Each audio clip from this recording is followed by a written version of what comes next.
Hindi ko alam, Lolo Candido. Pero sa oras na malaman ko kung sino ang aswang, papatayin ko siya at walang habas kung pagpipirasuin ng katawan niya. Magbabayad siya, Lolo!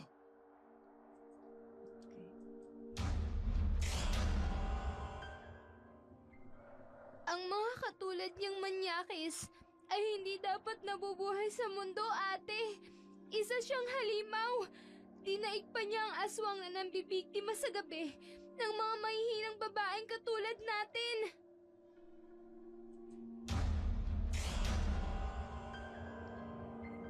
Totoo sila. Ang iba'y nananahimik lamang. Pero sa oras na'y nagrabiyado mo ang mga aswang. Triple ang balik ng kanilang paghihiganti. Pangil sa pangil kung sila'y maningil.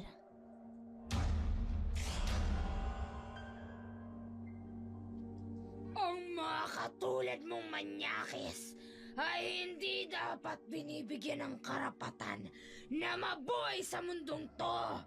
Isa kang salot na dapat mawala sa lipunan. Banta ka sa mga katulad namin mga babaeng gusto lamang mamuhay ng tahimik at malaya!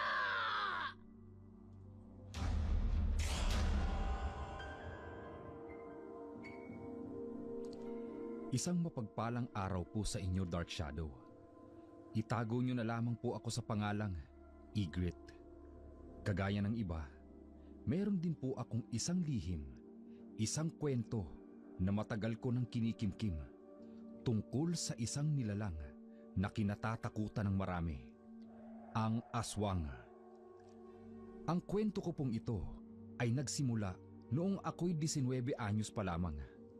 Para mas maintindihan niyo po ang lahat, hayaan niyo pong ilahad ko sa inyo ang buong kwento. Candido! Ay, Candido! Candido, bumaba ka nga rito! Ano bang problema mo, Asunsyon? Kung makasigaw ka, abot hanggang kabilang barangay. Ay, ang apo mo ay may hinipuan na naman! Ano? Oo, ay may walang hiya talaga yang si Bogs. Wala nang ginawa kundi bigyan tayo ng kahihiyan. Ay, tiyak na ipapatawag na naman tayo ni Kapitan. Ay, nasan ba yung tarantado na yan? Habay malay ko, ay nakatanggap lang ako ng sumon galing sa barangay. Ay, nako.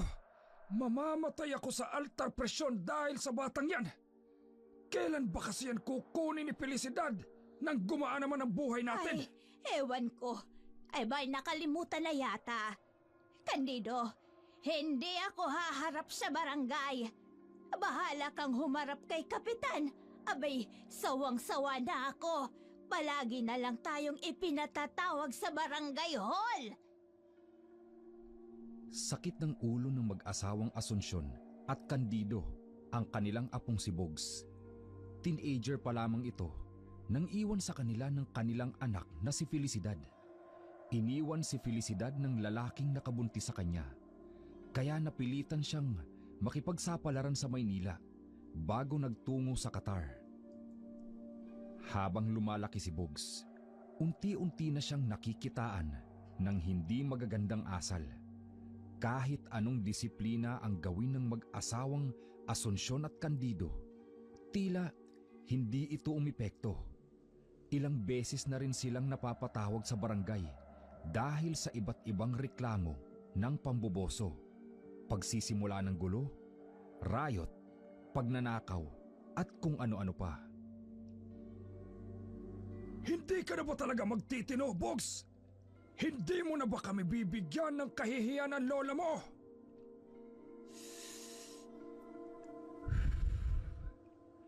Ay nakulo, pwede naman kayong di sumugod sa barangay. Kayo lang naman ang atat na atat pumunta dun. Alam nyo naman, matik na ako agad ang pagbibintangan. Wala naman silang ibang tinuturo kundi ako. Eh, natural. Ikaw ang pagbibintangan dahil ikaw ang nahuli. Tingnan mo nangyari. Nagbayad kami ng danyos doon sa babaeng hinipuan mo. Mabuti na lang at nagpaareglo. Ay sus, Ang arte naman ni Rowena. Kala mo kung sinong malinis. Punyemas. Di ko pa alam. Kalad ka rin at pakarat naman. Pogs! Ayusin mo nga yung pananalita mo! Ay, nakulo. Pasok na ako. Gutom na ako eh. Hoy! Abat walang hiya talagang bata ito. Nilayasan lang ako. Walang modo talaga. Ay, mamamatay ako sa konsumisyon. Sanay na si Bogs sa mga pangaral ng kanyang lolo't lola. Ngunit hindi niya ito sinusunod.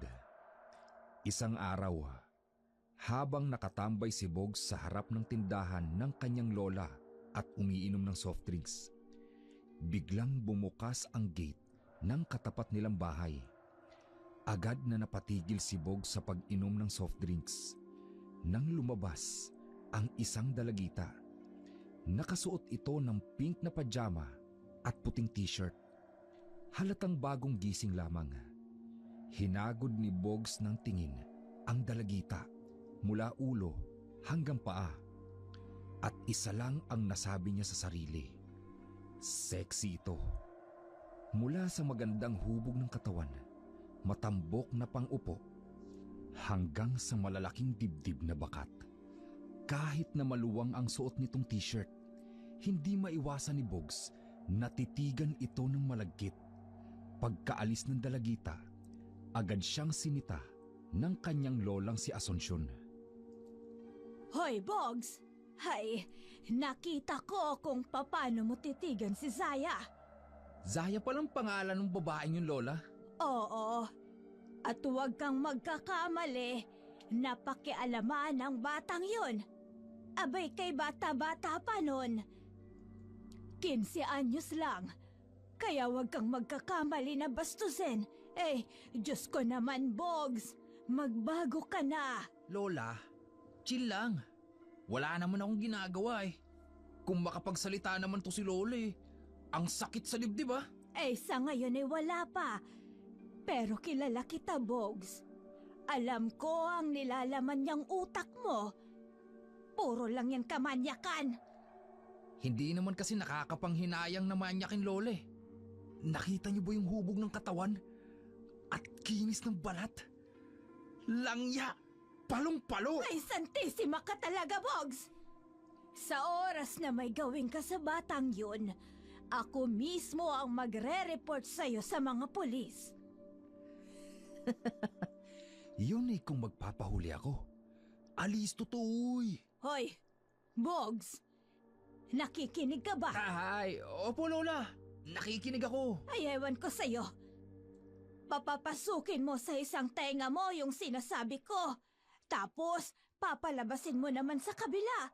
Ay, nagsasayang lang ako ng laway sa'yo. Wag na po kayong magsayang ng laway, Lola. Pinapagod nyo lang sarili nyo eh. Hindi ko rin naman kayo susundin. Ay, sus Mariosep! Anong parusa po ito, Panginoon? Walang pakialam na naglakad palayo si Bogs. Dahil totoo naman kasi ang sinabi niya. Kahit anong pangaral sa kanya, hindi niya naman susundin ang mga yon. Sa kabilang dako naman, sa katapat na bahay ni Asuncion, kung saan nakatira ang dalagitang si Zaya, ay nagmadali itong umuwi. Pagkapasok ng dalagita sa loob, kaagad niyang binuksan ang kanyang laptop. Naroon ng kanyang kapatid sa video call, si Igret. Ate Igret, nakabili na po ako ng sanitary napkin. Zaya, di ba sabi ko naman sa'yo, pwede akong magpa-deliver ng grocery dyan via online. Wag na po ate, kaya ko naman po. Ayoko pong makaabala sa pag-aaral mo. Huwag kang mag-alala. Makukuha na rin kita dyan sa Pilipinas. Dito muna sa Norway ipagpapatuloy ang pag-aaral mo. Pero ate, mas gusto ko po dito. Zaya, huwag nang matigas ang ulo mo. Wala na ang mga magulang natin. Hindi ka pwedeng mag-isa dyan sa Pilipinas. At ayoko rin ipagpatuloy ang pag-aaral ko dyan ng medicine. Sorry po ate. It's okay. Mas mapapanatag ako kapag narito ka na at magkasama na tayo. Kumusta pala ang pag-aayos mo ng student visa mo? May progreso na ba? Waiting na lang po ako sa interview for student visa, ate.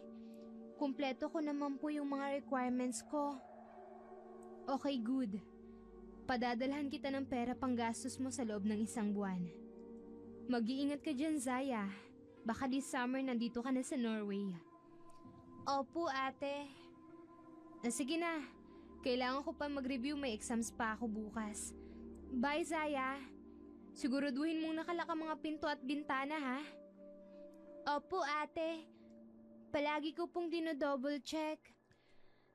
Sige na. I really need to hang up the call. Bye, Zaya. Bye din po, ate.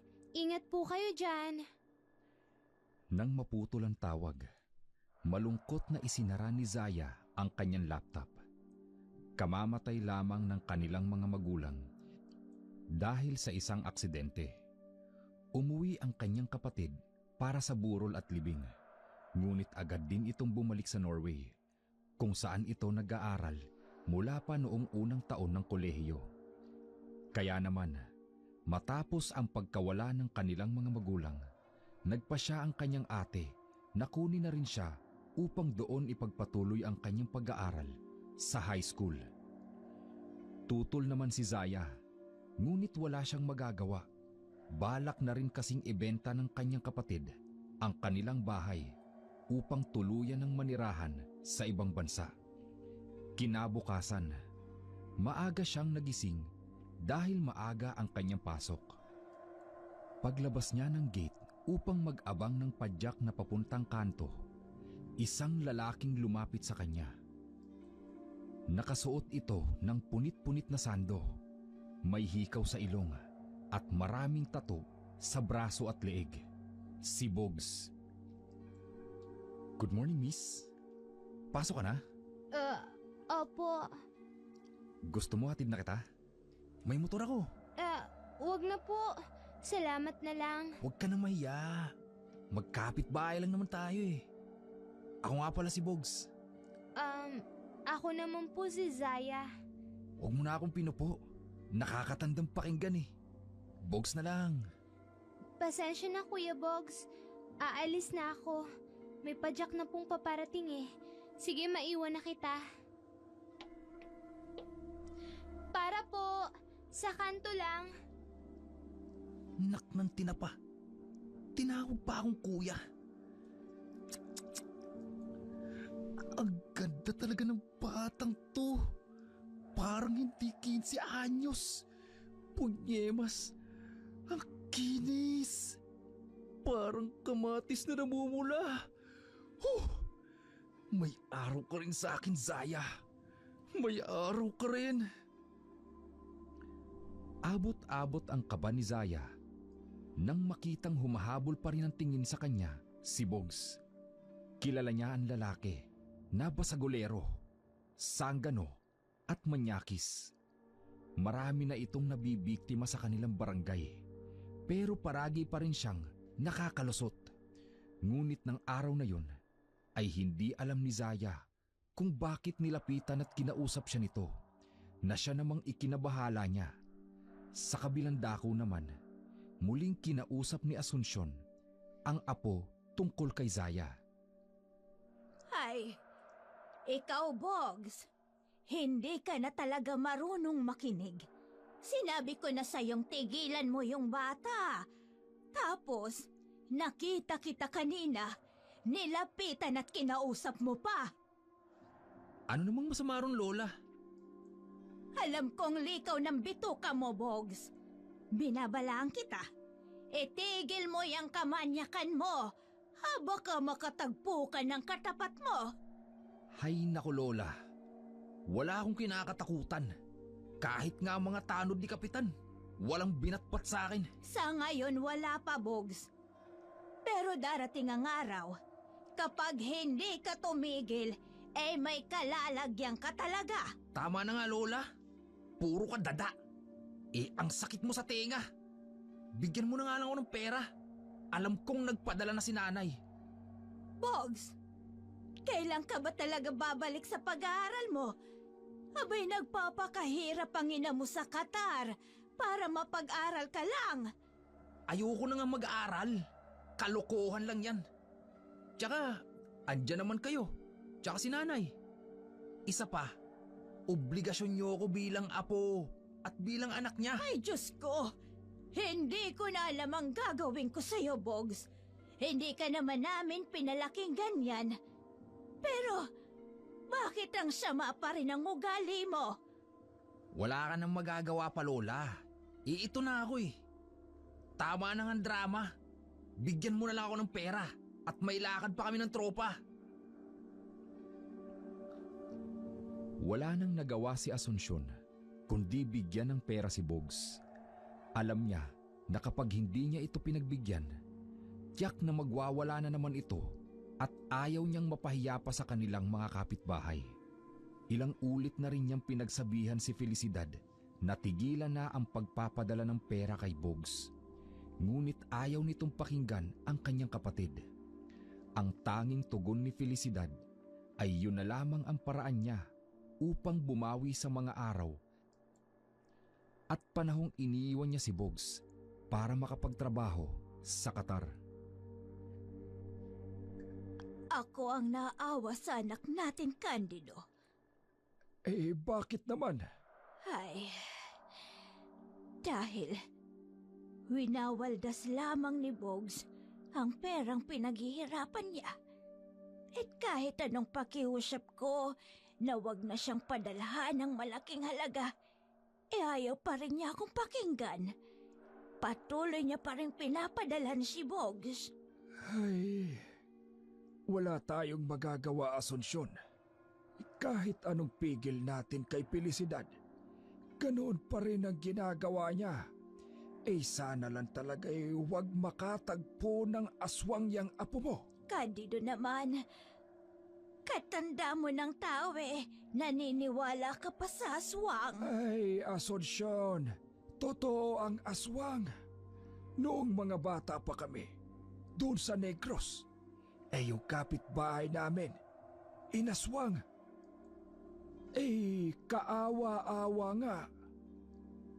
Ay, noon mga 19 forgotten pa yon. Moderno na tayo ngayon. Wala nang ganyan. Walang masama kung tayo'y maniniwala pa rin, Asunsyon. At yang ugali ni Bogs. Minsan, gusto ko na lamang makatagpo ng aswang yan para naman magtanda. Candido naman. Totoo naman napakawalang modo. Hindi na tayo ikinalang. Puro kahihiyan na lamang ang ibinibigay sa atin. Hindi na nakasagot si Asunsyon. Masakit mang tanggapin. Alam niyang totoo ang sinasabi ng kanyang asawa na puro kahihiyan lamang ang dinadala ni Bogs sa kanilang pamilya. Gabi na nang umuwi si Bogs. Lasing na lasing at amoy alak. Wala sa sariling kumikilos. Huminto ito sa harap ng bahay ni Zaya. Hawak ang isang bote. Bigla niya itong inihagis ng buong lakasagit. Kasabay ng malulutong na mura na umaalingaw-ngaw sa katahimikan ng gabi. Hey! Punyeta! Sino matapag dyan? Labas! Harapin niyo ako! Magpatayan tayo dito! Sinabi na labas! Sino matapag? Diyos ko, yung lalaki kaninang umaga, nasa labas siya ng gate namin at nag-aamok. Diyos ko po, nakakatakot naman. Sana may umawat na sa kanya. Labas! Sino matapag? Duwag naman pala kayo Hindi na talaga ako kaya. Hoy! Ikaw! Hindi mo ba ako kilala? Ha? Ako si Bogs! Ang siga dito sa Bayan Estate! Ay, Diyos ko po, wala pa rin umaawat sa kanya. Ang ingay-ingay niya. at nakatatakot siya. Diyos ko po, hindi pa rin siya umaalis sa tapat ng gate namin.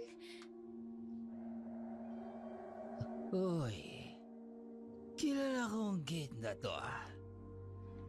Bahay to ni Zaya. Zaya! Ayaw ka ba sa loob? Labas ka naman oh! Kwentuhan lang tayo! Diyos ko po, tinatawag niyo ang pangalan ko. Lord, tulungan mo po ako. Nakatatakot po ang lalaking yan. Zaya! Yuhu! Labas ka naman dyan! Ayaw mo talaga lumabas, ha? Dapat sa gate nyo! Batuin! Diyos ko po, binabato niya na naman yung gate ng bahay. Hay! Bogs! Ay, tumigil ka na nga! Hindi ka na nahiya! Nakakabulahaw ka na sa gitna ng pamamahinga ng mga tao! Ay! Lola! Good evening! Pumasok ka na sa loob! Habay nakakahiya ka! Ay, Diyos ko po. Thank you, Lord. May umawat rin po sa kanya. Nakahinga ng maluwag si Zaya nang marinig niya ang papalayong boses ni Bogs at Asunsyon. Sa unang beses ng pamamalagi niyang mag-isa sa kanilang bahay, ay noon lamang siya nakaramdam ng kaba at naisip na marahil nga ay tama ang desisyon ng kanyang ate na pasunurin na siya sa Norway. Konkreto ang bahay nila Zaya dahil may kaya naman sila sa buhay. Pero sa alalahaning mag-isa lamang siya sa bahay at mayroong masasamang nilalang na katulad ni Bogs, ay hindi maiwasan ni Zaya na makaramdam ng takot. Kinaumagahan, dala ang kanyang bike ay pumunta siya sa maliit na talipapa upang mamili ng mga kakailanganin niya sa kanilang bahay. Sabado noon, kaya walang pasok. Nang makauwi siya sa kanilang tahanan, habang binubuksan niya ang gate, nakita niya si Bogs, nakatambay sa harap ng tindahan ng lola nito. Malagkit na nakatingin sa kanya mula ulo hanggang paa. Kaya naman, sa takot, ay kaagad siyang pumasok at inilak ang gate. Hello, ate? Oh, bakit mukhang balisa ka? May problema ba? Wala naman po, ate. Napagod lang po ako. Galing po kasi ako sa Talipapa. Namili ng mga preskong isda, karne at gulay. Ayos ka lang ba talaga? Kumusta? Kailan ang interview mo for student visa? Sa makalawa na po, ate. Ay, mabuti naman. Alam mo naman ang mga sasabihin mo, hindi ba? Ang mga documents mo. Huwag mo rin kalilimutan ang mga dadalhin mo, ah. Opo, ate. Ay, sana nga po, ate, mas mapabilis po ang pagpunta ko riyan. Natutuwa akong marinig yan, Zaya.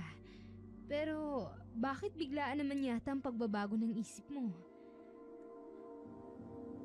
Naisip ko lang po, ate, na tama ka po. Mas mabuti sigurong dyan na ako sa Norway kasama mo. Zaya, may hindi ba ako alam na nangyayari dyan? Wala naman po, ate. Okay naman po ako dito. Gusto ko lang po na sumunod na agad sa'yo dyan. Kasi miss na rin po kita. Sige, just let me know kung kumusta yung interview mo, ha? Call me as soon as you can. Para kung may problema, makakaisip ka agad tayo ng solusyon. Opo, ate. Sasabihan po kita agad. Sige na. Magluto ka na ng agahan mo. Kailangan ko rin tapusin yung laundry ko. Mag-iingat ka dyan, Zaya, ha? Opo, ate. Ikaw rin po. See you soon, ate. Hoping, Zaya. Take care, okay? Bye, sis. Pagkatapos mag-usap ng magkapatid, agad na nagluto si Zaya ng kanyang almusal. Hindi na niya binanggit sa kanyang nakatatandang kapatid ang tungkol sa kanyang kapitbahay na may ibang tingin sa kanya dahil alam niyang mag-aalala lamang ito. Ayaw niyang ma-divert ang atensyon nito lalo na't examination week ng kapatid niya. Samantala, sa harap ng tindahan ni Asunsyon, naroon si Bogs, nakikipag-inuman sa mga tropa nitong kilalang mga akyat bahay at adik sa kanilang lugar. Alam niyo ba mga pare, may natitipuhan ako eh. Talaga? Sino, Bogs? Wag na! Hindi ko naman sasabihin. Baka mamaya unahan niyo pa akong tirahin. Alam kong mga hilat yan ng mga bitukan yung mga ulupong kayo. Ito naman parang palaging ginugulagan. Hindi namin gagawin yan sa'yo, pare. Sus! Wala akong tiwala sa inyo. Lalo ka na. Ikaw rin. At kayo. Kilalang kilala ko kayo. Hoy! Tama na yan! Kampay na lang tayo! Tagay! Ay, kailangan nating lumayo ngayon. Mainit tayo dito sa barangay. Natatakot kayo sa mga kupal na yun? Ako? Hindi ako matatakot sa mga gonggong na yun. Saus! Pag ako kinanti nila, dila lang nila walang latay. Tagaan nyo yan sa bato! Malalakas ang mga boses ng mga lasing na tropa ni Bogs. Puro mura at kayabangan ang lumalabas sa mga bibig ng mga ito.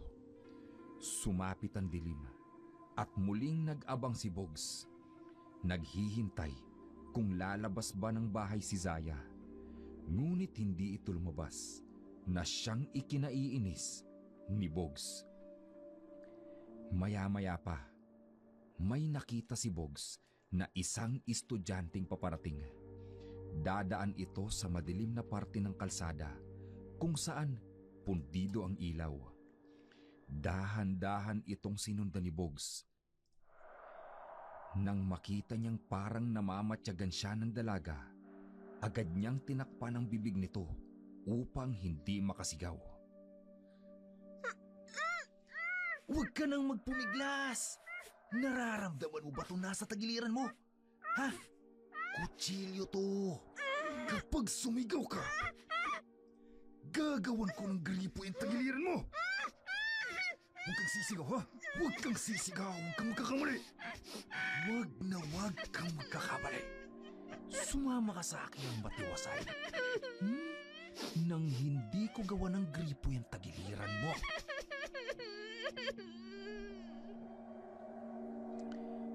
Dinala ni Bogs ang dalagitang estudyante sa gitna ng palayan, kung saan sa unahan ay may matatagpo ang abandonadong bahay kubo. Doon, pilit niyang ipinahiga ang dalagita sa isang maliit na papag na halos bumigay na dahil sa inaanay na.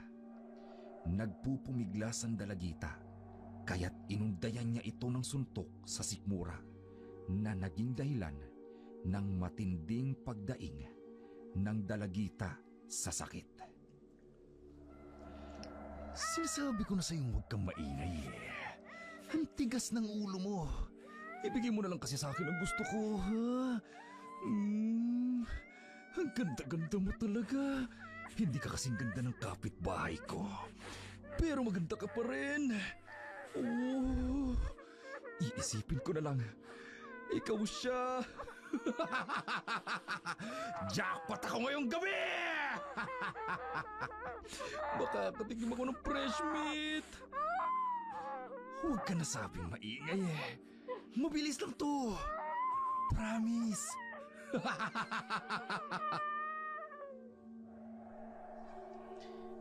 Pinagsamantalahan ni Bogs ang kaawa-awang dalagita. Wala itong nagawa kundi ang mahinang umiyak at magpumiglas. Nang matapos si Bogs, dito ay halos hindi na makagalaw ang dalagita. Kinuha ni Bogs ang kanyang clever knife. Matalim ang kutsilyong yun dahil madalas niya itong hinahasa. Nanlaki ang mga mata ng dalagita.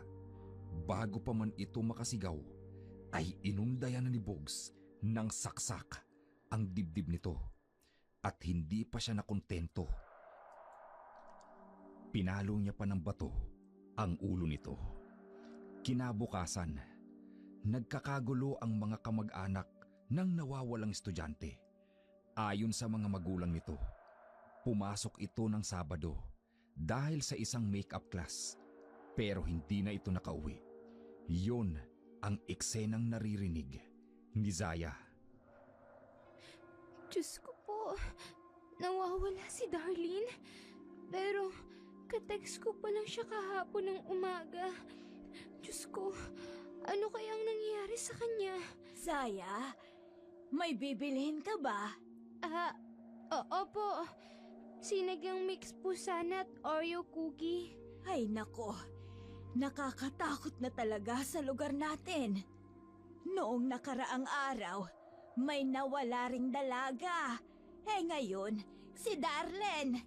Kaya ikaw, Zaya, mag-iingat ka ha. Opo, palagi naman po ako nag-iingat.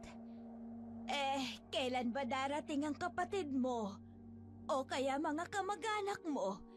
Mag-isa ka lang dyan sa bahay nyo. Ako po ang susunod sa Norway. Hindi po kasi pwedeng umuwi si Ate Egret. Busy po siya. Ganun ba? Abay, paano yung bahay nyo? Ibebenta na lang po namin. Nako, sana mga kasing bait nyo ang makabili niyan. Sana nga po. Heto po pala yung bayad ko. Ang laki naman nito. 35 pesos lang lahat. May sukli ka pa oh. Kahit wag na po. Aalis na po ako. Ay, sandali lang. Zaya, ang sukli mo. Ay, Magandang umaga, Lola. Anong almusal natin dyan? teka nga. Abay, bakit naging ganun ang reaksyon ni Zaya? Nang makita ka ha, Bogs? May ginawa ka na naman ba sa batang yon? Anong ginagawa? Wala akong ginagawa doon, oy.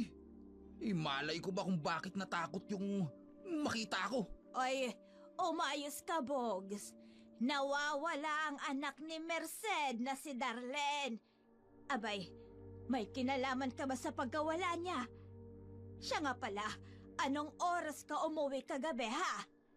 Lola naman, wala akong kinalaman sa pagkawala ng anak niya si Aling Merced, no?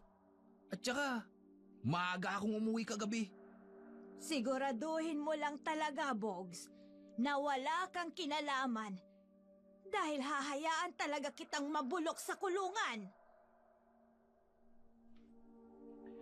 Nagkibit balikat lamang si Bogs na tila walang takot sa krimen na kanyang ginawa.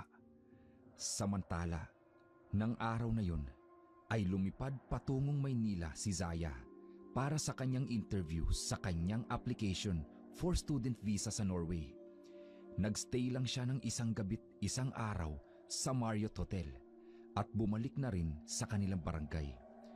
At pagka-uwi niya ay kaagad niyang tinawagan ng kanyang Ate Egret.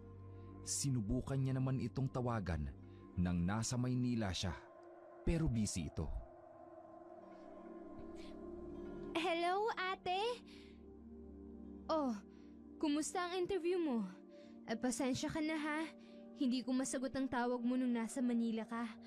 I was so busy. Ayos lang po, ate. Ang sabi po sa akin ng consulate, mag-i-email na lang daw po sila sa akin about the result, kung approve ba or hindi ang visa ko. I'm positive na ma-approve yan. Ang galing mo kaya. And you met all the requirements naman. Wala ako nakikitang reason para ma-deny ka. Sana nga po, ate. Gusto ko na po talagang sumunod sa'yo dyan. Don't worry, Zaya. We'll get there. Teka, may nabasa pala akong local news dyan sa Facebook. Nawawala raw ang anak ni Aling Merced? Hindi mo man lang sinabi sa akin? Opo, ate. Nawawala nga si Darlene. Nung araw na pumunta po ako ng Manila. Pero natagpuan na siya, ate. Pero sadly, patay na siya ng matagpuan at ginahasa raw. What? Oh my God, Zaya! Magdoble ingat ka dyan, ha? Lalo na't mag-isa ka lang. At ilang buwan pa bago natin malaman kung approve ba ang visa mo. Habang wala pa, mag-iingat ka please lang. Opo, ate. Mag-iingat po ako. Isara mo lahat ng bintana at pinto bago ka matulog, Zaya, ha? Huwag ka ring lalabas ng bahay tuwing gabi. Kung nagugutom ka, mag-grab ka na lang. I'll send you extra money for that. Opo, ate. Gagawin ko po yan. Bumili din po ako ng mga toiletries ko when I was in Manila. Tsaka yung mga iba ko pa pong needs. Good girl. Ay, damn. Hindi ko maiwasang mag-alala dito. Grabe na talagang nangyayari ngayon sa bansa natin. Nakatatakot na. Pagkatapos ng pag-uusap ng magkapatid, naupo si Zaya sa sofa at binuksan ang TV. Maya-maya, nakarinig siya ng malakas na kalabog mula sa likod ng kanilang bahay. Bahagya niyang hininaan ang volume ng TV. Sa kadahan-dahang naglakad, papunta sa likod ng bahay at sumilip sa maliit na siwang ng bintana. Doon niya nakita ang grupo ni Bugs na nag-iinuman. Oh! Kampay! Mga kupal! Magpakalasing tayo ngayong gabi! Oo, sige mga pare, kampay! Ay, tagay-tagay na! Tagay! Sarap talaga ng buhay natin, oh. Painom-inom lang. Dahil sa takot, agad siyang umatras mula sa bintana. Isinara ang blinds at siniguradong nakalak ang mga bintana. Hindi alam ni Zaya kung bakit. Pero sa tuwing nakikita niya si Bugs, nakakaramdam siya ng matinding takot. Kaagad siyang pumasok sa kanyang silid at binuksan ang kanyang diary. Simula nang una niyang makita si Bugs, sinimulan niya rin ang isulat dito ang bawat pagkakataong nakaramdam siya ng pagkaasiwa at takot sa lalaki. Kinabukasan, maaga pa lang ay lumabas na si Zaya ng bahay upang mag-abang ng padyak. Ngunit laking gulat niya nang bigla na lamang sumulpot si Bugs mula sa kung saan. Good morning, baby girl. Papasok ka na ba? Hatid na kita. Wag na po. Magko-commute na lang po ako. Oh, bakit parang takot na takot ka sa akin? Harmless ako. Hindi naman po sa ganun. Hindi lang po talaga ako nagpapahatid. Bakit naman ayaw mo? Kilala mo naman ako. Magkapit bahay lang tayo. Pasensya na po talaga. Sige po, dyan ka na ha. Kuya, para po. Pahatid naman po Hanggang kanto lang sa sakayan patungong bayan. Zaya! Hindi mo ako pwedeng iwasan ng matagal! Kuya, pakibilisan niyo na po please Hindi mo ko maiiwasan ng matagal, Zaya. Itutulad din kita sa schoolmate mong si Darlene. Nag-iinit na talaga ako sa tuwing nakikita kita, Zaya. Napakaganda mo. Hindi alam ni Zaya, pero kinikilabutan talaga siya sa presensya ni Bugs. Kaya naman, nang gabing yon, sinigurado niyang hindi siya lalabas pa ng bahay. Matapos ang pag-uusap nila ng kapatid niyang si Ygritte, agad siyang pumasok sa kanyang kwarto. Isinulat niya sa kanyang diary kung gaano siya natakot kay Bugs sa kanilang engkwentro ng umagang yun. Samantala, si Bugs naman ay matagal nang pinag-aaralan kung paano papasukin ang bahay ng mga Pereira. Binaklas niya ang isang bakal na nakaharang sa pader at saka eksperto niyang inakyat ito hanggang makapasok siya sa bakuran. Pagdating sa main door, minaniobra niyang mabuti. Ngunit nang mapagtantong nakadouble lock ito, lihim siyang napamura. Kaya wala na siyang ibang pagpipilian kundi ang basagin ang salamin ng bintana sa tabi ng pinto.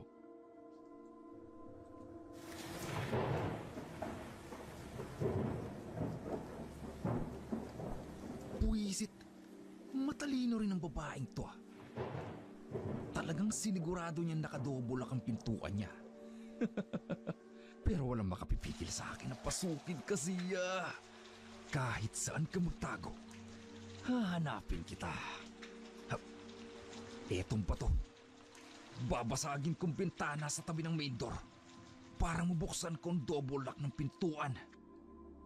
Gamit ang kanyang t-shirt, ibinalot niya ang bato rito upang hindi lumikha ng ingay. Tila nakikisama rin sa kanya ang malakas na ulan.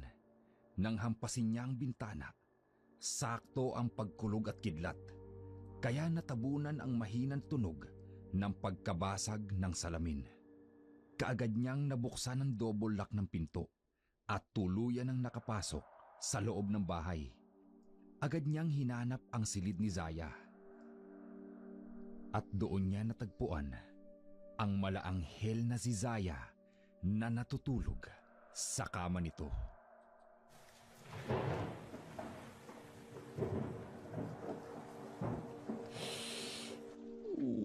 Napakaganda mo talaga, Zaya. Kaya gigil na gigil ako sa'yo. Lalapitan ko siya at tatakpan ko ng mga kamay ko ang bibig niya upang hindi siya makasigaw. Katulad nito. Hello, Zaya. Sabi ko naman sa'yo, hindi mo ako maiiwasan ng matagal. Kaya ito na ako. Ako na mismo ang nagpunta dito sa loob ng bahay mo. Oh, maglalaro tayo ha. Bahay-bahayan. Ako ang asawa mo at ikaw ang asawa ko. Kunwari, kunwari, maghahanimon tayo.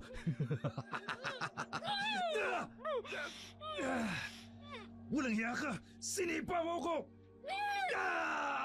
At kinagat mo po ang kamay ko!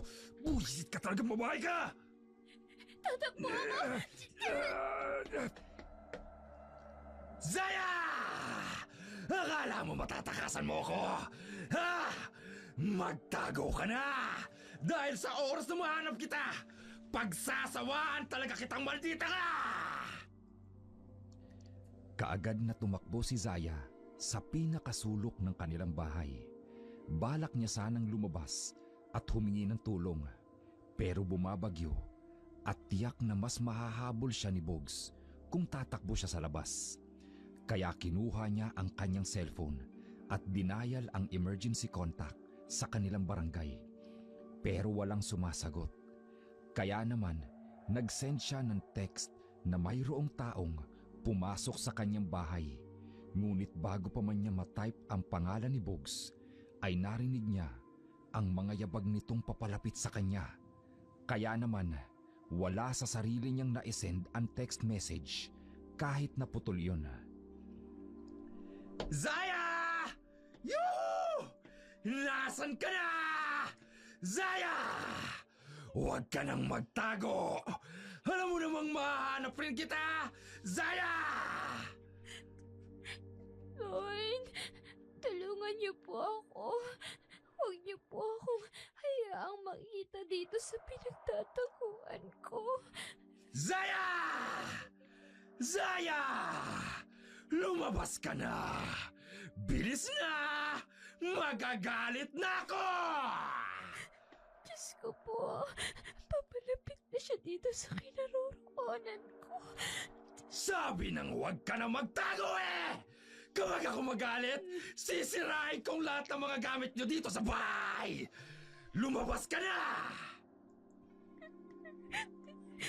Natatakot na po ako.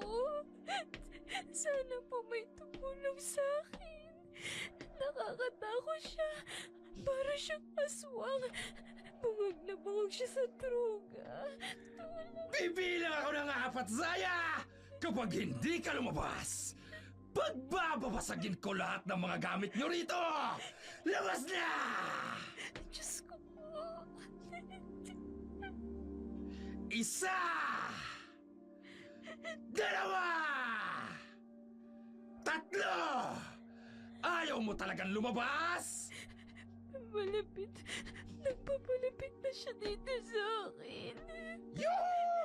May, Nasaan ka ng babae ka? may kinuha siya rolling pin ko. Hindi. Mabasagin yung mga gamit namin sa kusina. Ayaw mo talaga, ha? Pwes! Ito ang bagay sa mga kagamitan to! Ah!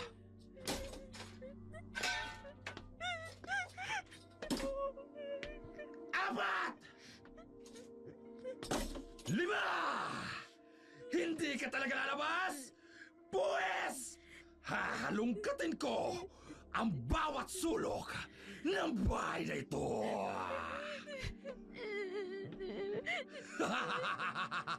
Ha! Huli ka!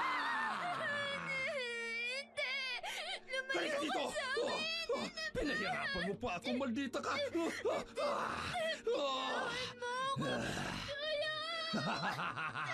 Walang tutulong sa'yo, Zaya! Wala! Maangkin na kita ngayong gabi! Napakaganda mo talaga! Pagsasawaan ko muna ang mura at inosente mong katawan, Zaya! Matagal na akong gigil na gigil sa'yo!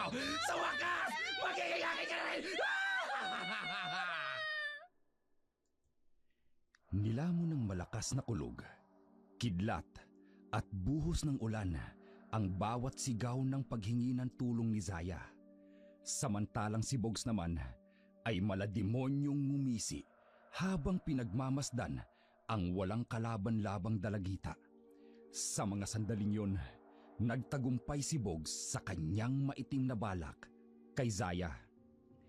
Matapos niya itong mapagsamantalahan, hinampas niya ang ulo ni Zaya gamit ang rolling pin. Dahilan upang mawalan ito ng malay.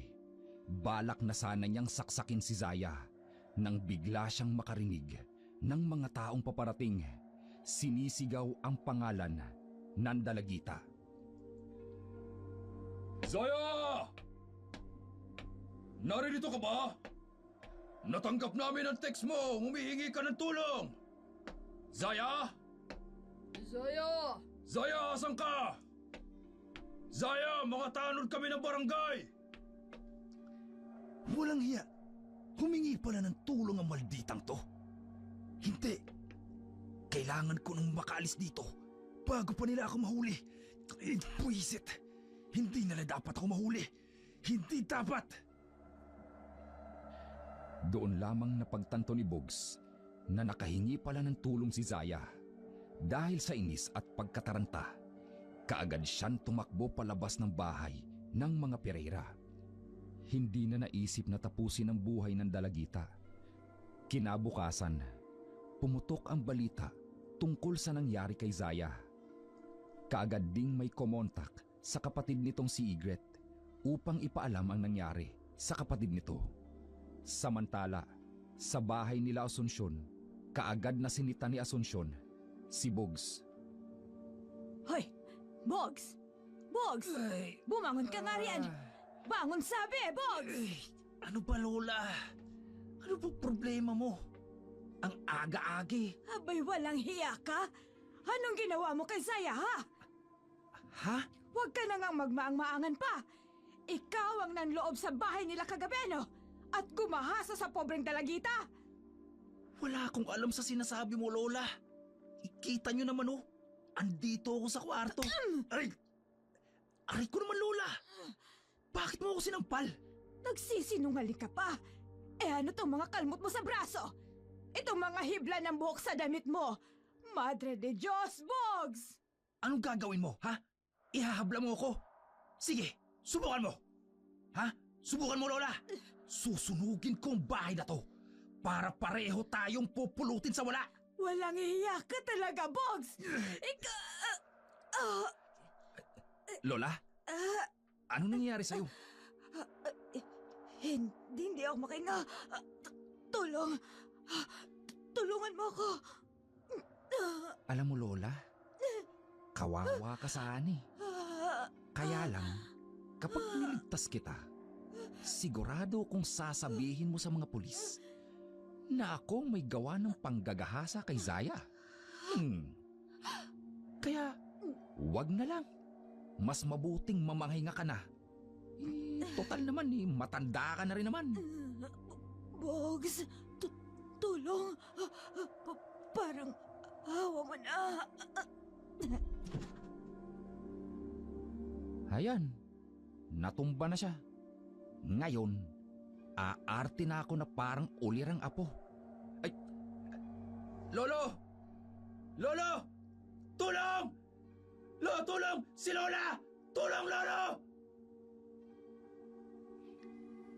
Tumakbo si Bogs palabas habang buhat-buhat ang kanyang lolang si Asunsyon na tila ba isang nag-aalalang apo. Kasunod naman niya si Candido na agad na pumara ng tricycle. Pagkapasok ng dalawang matanda sa sasakyan, lihim na napangiti si Bogs. Sinindihan niya ang kanyang sigarilyo at tinanaw ang katapat na bahay ng mga Pereira. Doon niya nakita ang isang napakagandang babae na kakababa lamang mula sa isang grab car. May pagkakahawig ito kay Zaya, ngunit mas matangkad at mas maputi. Halatang hindi ito purong Filipina. Napalunok si Bogs habang hinahagod ng tingin ng babae. Muling nabuhay ang kadiliman at ang kademonyohan sa kanyang isipan. Mukhang may bago na naman siyang mabibiktima. Komatos ang Lola Asunsyon mo. Ganun ho ba, Lo? Kawawa naman si Lola. Ano ba kasing nangyari, Bogs? Bakit inatake ang lola mo? Aba, Lo, malay ko. Basta nakita ko na lang ho siya na humandusay na lang sa sahig. Ipagdasal na lang natin na maging maayos ang lagay niya. Opo. Teka lang pala, Lo. May nakita akong babae dyan sa katapat nating bahay. Sino ho yun? Ate ni Zaya, si Igret. Umuwi dito upang asikasuhin ang kapatid niya at ibenta yung bahay. Ibenta? Ibig sabihin, aalis sila? Kumusta na pala si Zaya? Ayun, nasa ospital. Katulad ng lola mo. Wala pa ring malay.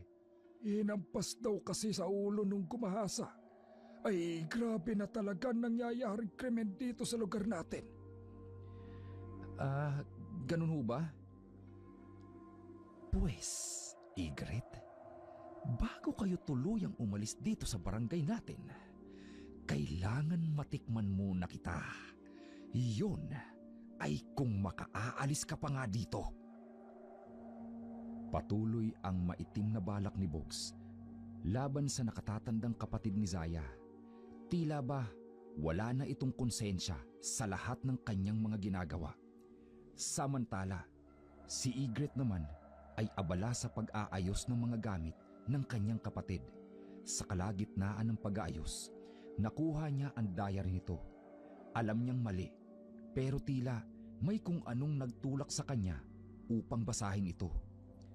Kinabukasan, habang nag-aabang si Igret ng masasakyan patungo sa ospital, may lumapit sa kanyang isang lalaki, puno ng tato. Marami itong hikaw, pati na rin sa kanyang ilong. Hi, miss! Mukhang bago ka dito ah. Oo, kadarating ko lang nung isang araw. Ako nga pala si Bogs. Ikaw si Bogs? Kilala mo ako? Hindi. Pero sinabi mo ng pangalan mo, kaya ako nalaman. Ah, ganun ba? Nako, siya nga pala. Nabalitaan kong nangyari sa kapatid mo. Kumusta na pala siya? Ligtas na siya. Wala pa nga lang malay. Sige, aalis na ako. See you, Bogs. Sige. See you. Mas maganda ang kapatid na ito ni Zaya. Palibasa, mas mature na. Tingnan mo nga naman ang pagkakataon, no? Mukhang matutuhog ko pa yung magkapatid. Maghintay ka lang, Ygritte. Sisiguraduhin kong mas mauuna kang mamatay sa kapatid mong nakaratay pa rin sa ospital. Pagkarating ni Ygritte sa ospital, agad siyang sinalubong ng doktor at ibinalita ang kalagayan ng kanyang kapatid.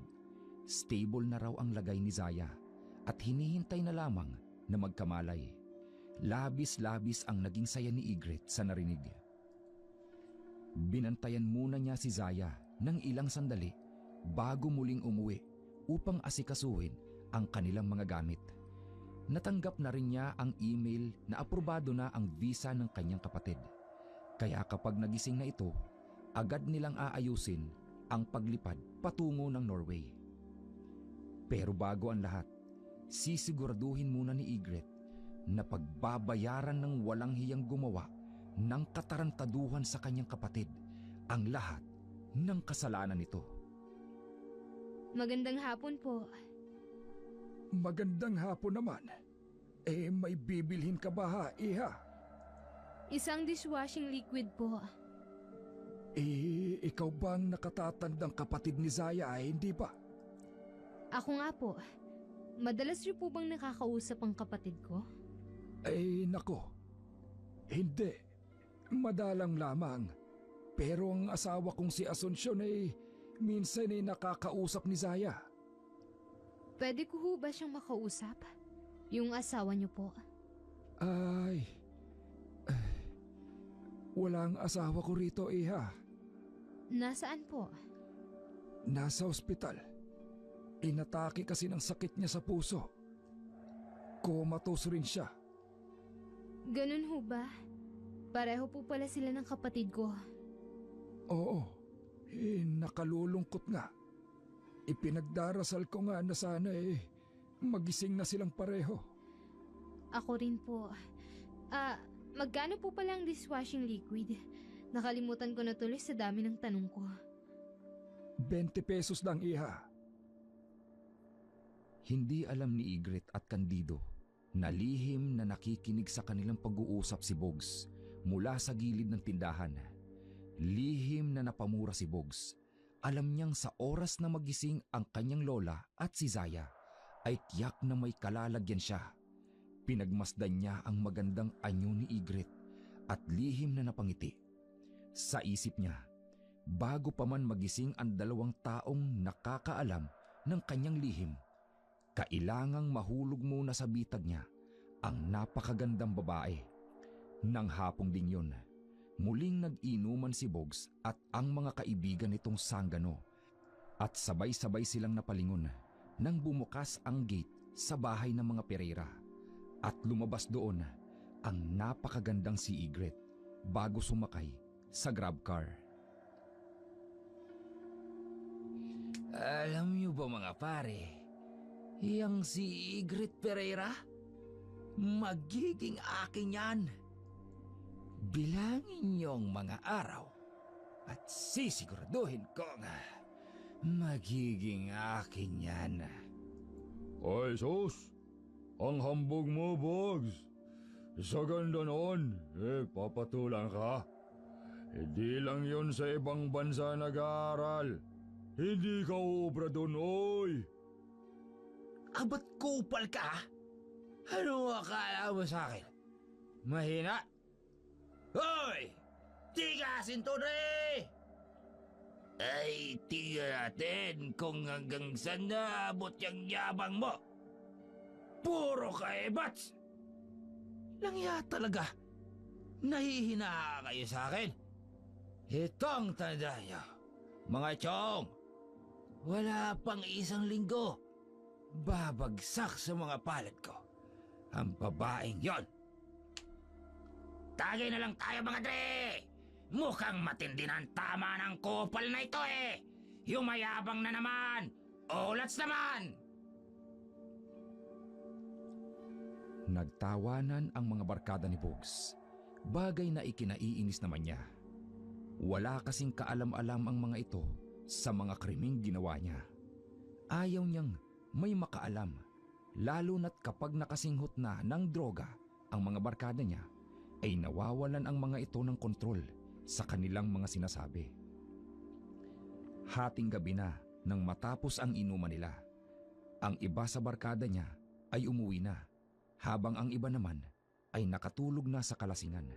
Samantalang si Bugs, hilo at pasuray-suray na naglalakad sa gilid ng kalsada pauwi sa kanila. Nang makarating na siya sa tapat ng kanilang tindahan, napansin niyang may isang figura na nakatayo sa unahan niya. Sinipat-sipat niya ito at napagtantong isa itong sexing babae. Agad siyang napangisi at umandar na naman ang kanyang kamanyakan. Ngunit pagtingin niyang muli, bigla na lamang itong nawala sa kinatatayuan nito. Langya, nasaan na yun si Miss Sexy? Bakit nawala? Ay, nariyan lang siya kanina eh. Paano ka napunta dito? Samantalang andun ka kanina sa... Sinaksak niya ako sa braso. Anong kasalanan ko sa'yo? Bakit mo ako sinaksak? Anong... Hindi! Ang mga kuko niya, ang haba. At itatarak niya to sa isa ko pang braso. Hindi! Ah! Tulong! Lolo ka dito! Lolo ka dito! Tulong! Ah, tama na! Kung sino ka man! Tama na! Sobrang sakit!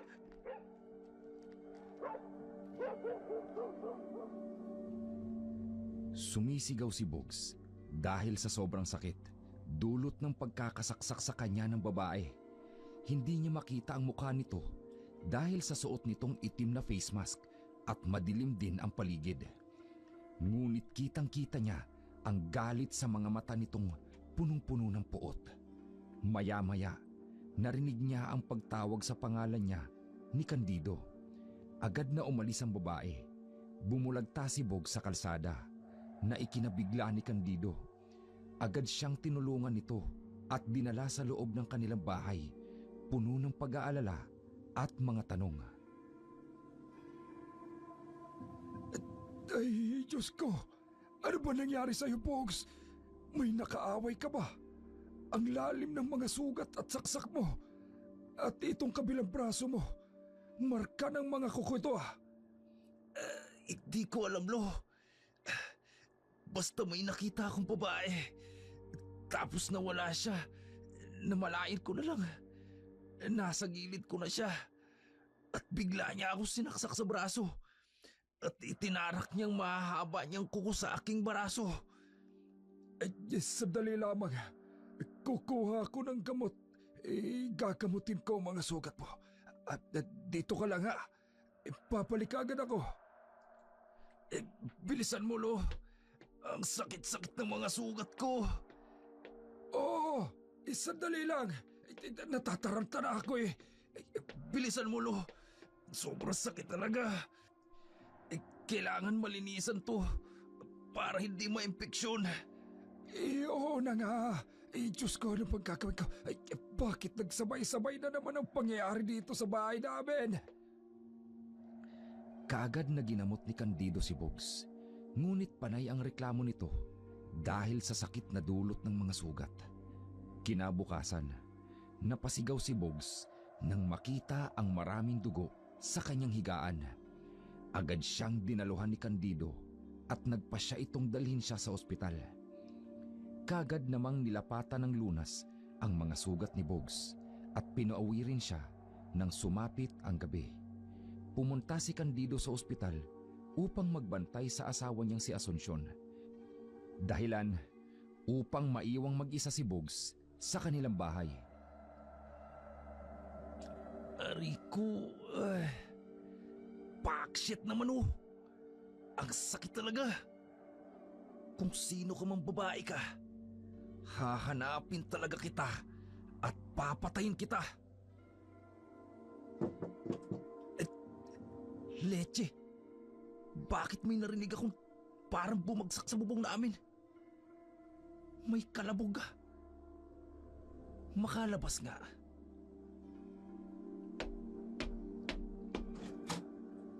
Hoy! Kung sino ka mang nantitrip dito sa bahay namin, lumayas ka! Kapag ikaw nahuli ko, may kalalagyan ka sa akin!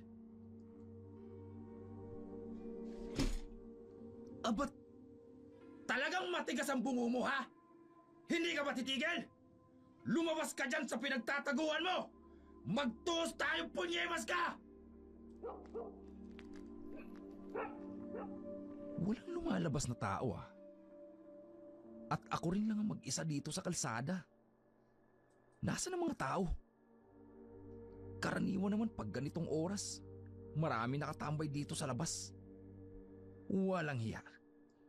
Pinaglalaruan ba ako ng mga maligno?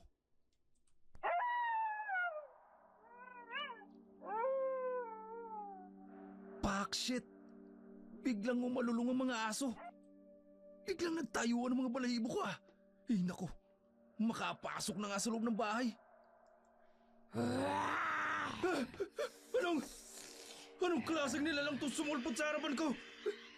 Parang isang alimok. Hindi! Aswang! Hindi! Sinasakal niya ako! Wag! Bayad ka Hindi ako makahiga. sa mga kasalanang ginawa mo.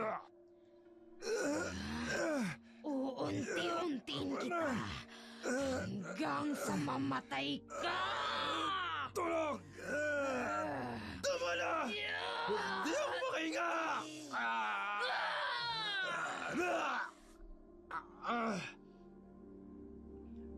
Sinipa ng aswang si Bogs, kaya't tumilapon ang kanyang katawan sa dingding ng kanilang bahay. Hindi siya agad nakatayo dahil sa mga sugat sa kanyang braso. Hindi pa nakontento ang aswang at muli siyang sinugod, binigyan ng isang malakas na sipa sa sikmura na nagpaubo sa kanya ng dugo. Tama na! Mahawa ka sa akin. Di ko na kaya. Kulang pa yan, Bob. Kulang na kulang pa! Sino ka ba? Bakit mo ko kilala? Wala akong atraso sa iyo, aswang ka. Tama na! Binitiwan ng aswang ang leeg ni Bogs bago ito muling umalis. Hinang-hina si Bogs na bumulagta sa lupa. Waring isa siyang lantang gulay na walang kalakas-lakas. Napatingala siya sa kalangitan, sa buwan na unti-unting lumiliwanag habang naghihintay ng kabilugan. Napaubo siyang muli dahil sa matinding sakit ng kanyang sikmura, dulot ng malakas na sipa ng aswang. Kinabukasan, laking gulat ni Candido nang matagpuan si Bogs sa labas ng kanilang bahay, nakabaluktot at dumaraing sa sobrang sakit. Ano ba nangyari sa iyo, Bogs? Bakit nasa labas ka ng bahay at nakabulagta ka sa lupa? Lolo, yung umatake sa akin, isang aswang. Ano? Paano mo nasabing isang aswang, Bogs? Sinalakay niya ako kagabi, Lolo. Ang buong akala ko, may nambabato lang sa bubong natin. Kaya lumabas ako. At doon niya ako sinugod. Ay, mahabagin Diyos. Bakit ka naman yung pinag-iinitan ng aswang? May nagkarapyado ka ba, Bogs? Wala naman, Lo. Kung ganun, bakit ka pinag-iinteresan ng aswang? At bakit hindi ka niya tinuluyang patayin? Lolo naman, gusto niyo na ba ako mamatay? Hindi naman sa ganun, Apo. Nakapagtataka lamang dahil binuhay ka ng aswang. Dahil kadalasan, sa mga aswang ay sumasalakay lang kapag gutom sila. Pero ikaw, 2 beses ka nang sinalakay. Pero hindi ka naman niya pinatay. Sinusugatan ka lamang niya. Na tila ba gusto kanyang maghirap? Iyan din ang sinasabi niya sa akin. Gusto niya akong mahirapan. Ay kung ganun, maaaring may inagrabyado ka na kapamilya ng aswang na yon. Pero sino naman kaya, Lo? Wala naman akong inaagrabyado. Rico, ang sakit ng mga sugat, sikmura at likod ko. Punyeta, pambihirang buhay to. Yan po nga mo, Bogsa. Parang kanal ka kung magmura. Sinong hindi mapapamura dun, Lo? Sobrang sakit. Ikaw kaya malagi sa kalagayan ko. Nasa ganyang kalagayan ka na nga. Ang sama pa rin ang mag-uugali mo. Gamutin nyo na lang kaya ako, Lo. Para naman maibsan tong sakit na nararamdaman ko. Napabundong hininga na lamang si Candido bago pumunta sa kusina upang kunin ang medicine kit. Samantala, si Bogs ay nahulog sa malalim na pag-iisip. Inaalala ang mga sinabi ng kanyang lolo at ng aswang. Sa dinami-dami ng taong nagawan niya ng masama, hindi na niya alam kung sino sa kanila ang maaaring kapamilya ng aswang. Pagbalik ni Candido, agad niyang tinanggal ang mga lumang benda sa mga sugat ni Bogs. Halos manlumo siya sa nakita. Tila nabubulok na ang mga sugat ni Bogs. May lumalabas na nana at mga uod mula roon. Ay, Diyos ko, Bogs! Anong nangyayari sa mga sugat mo? Sa halip na gumaling, tila mas lalong lumalala at parang napupulok na. At may lumalabas na mga maliliit na puting uod. Hindi, Lo. Hindi pwede to. Bakit ako nagkakaganto? Tiyak kong kagagawan lahat ito ng aswang. Lo, siya ang dahilan ng lahat ng to. Pero paano natin malalaman kung sino ang aswang na may kagagawan nito, Bogs? Hindi ko alam, Lolo Candido. Pero sa oras na malaman ko kung sino ang aswang, papatayin ko siya at walang habas kung pagpipirasuin ng katawan niya. Magbabayad siya, Lolo! Hindi basta-bastang kalaban ng aswang, Bogs. Lalo na't may hinala akong may ginawa kang kalokohan. Kaya't nagalit sa'yo ang aswang. Hindi makakibo si Bogs. Hindi niya magawang sabihin sa kanyang lolo ang mga krimeng nagawa niya dahil siguradong hindi siya nitutulungan. Samantala, sa ospital, labis ang tuwa ni Igret nang sa wakas ay magising ang kanyang kapatid. Bagamat naghihina pa ito. Agad ding nanggilid ang mga luha sa mga mata ni Zaya nang makita siya. Marahang niyakap ni Igret ang kapatid na ngayon ay mahina ngunit tahimik na tumatangis. Shh, tahan na bunso. Narito na si ate. Hindi kita pababayaan. Patawarin mo ko. Patawarin mo ko dahil wala ako sa tabi mo nung mga panahong mag-isa ka at kailangan mo ng tulong ko. Hindi mo kasalanan, ate. Kasalanan yun ng manyak na pumasok sa bahay natin. Zaya? Ate, si Bugs, siyang may kagagawa ng kayupang ito sa akin. Alam ko, Zaya. Alam mo, ate, paano mo nalaman? Nabasa ko ang diary mo. At nang makita kong pangalan niya ng paulit-ulit mong binabanggit, naghinala na ako na marahil siyang may gawa ng pangahalay sa'yo. Nahuli na po ba siya, ate? Hindi pa, Zaya. Wala pa akong ebidensya. Kaya hindi ko pa siya maaaring isuplong sa pulis sapagkat nakakomatose ka pa noon. Ngayong gising na ako, ate. Ipahuli na natin siya. Darating tayo dyan, Zaya. Sa ngayon, magpahinga ka muna upang makabawi ka ng lakas. At pagkatapos, uuwi na tayo. Opo, ate.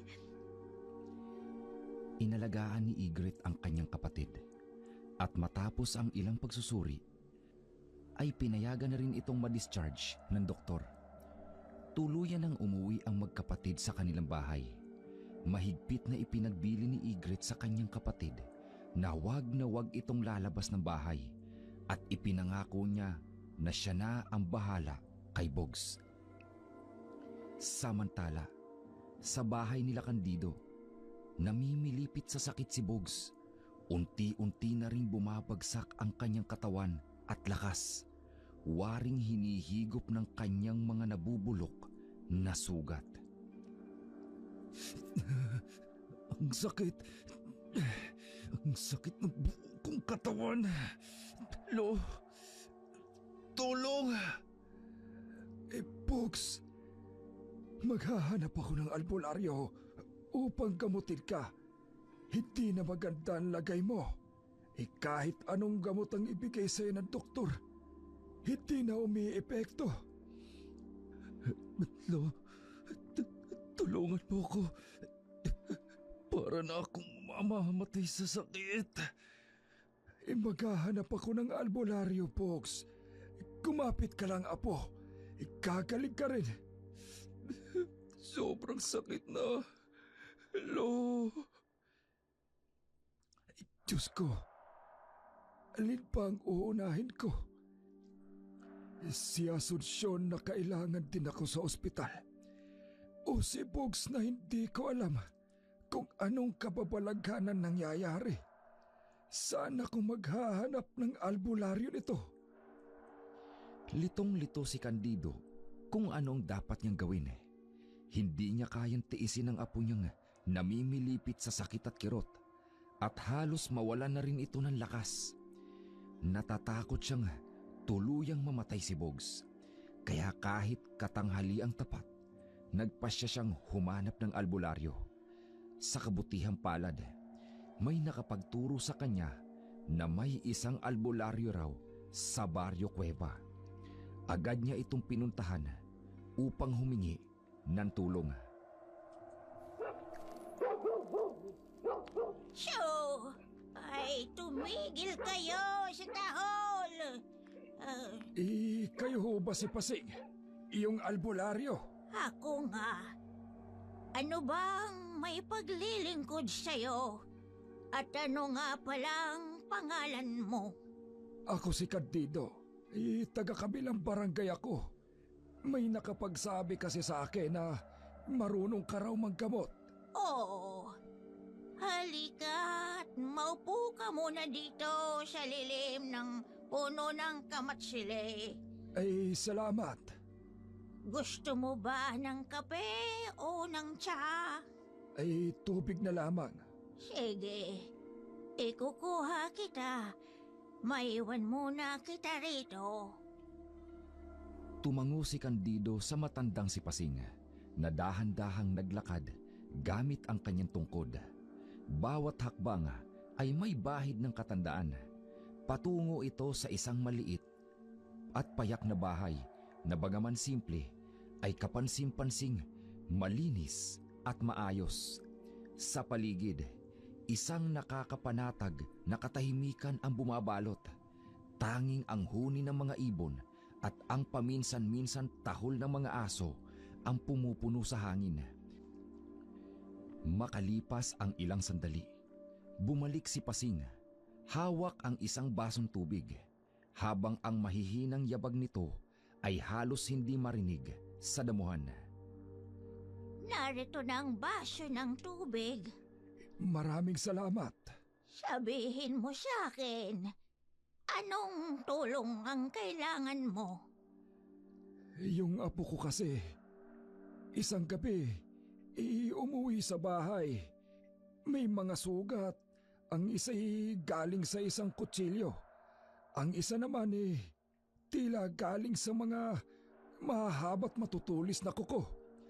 At nung isang araw natagpuan ko siya sa labas ng aming bahay. Nakabulagta sa lupa. Hinang-hina at ang mga sugat niya nabubulok at tinuhod. Dalawa lang ang pwedeng sanhi.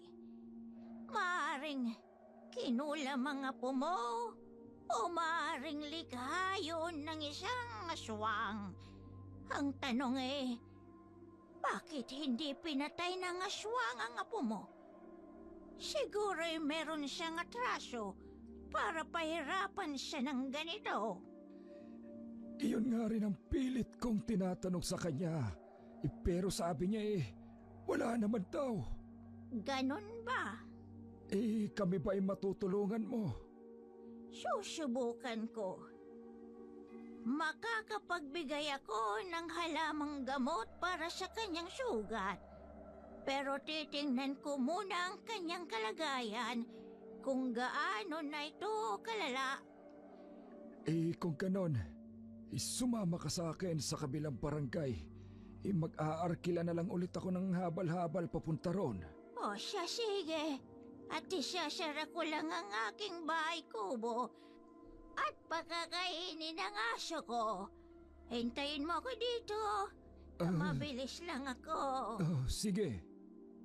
Pagkatapos ikandado at pakainin ni Pasing ang kanyang mga alagang aso, agad na silang gumayak paalis.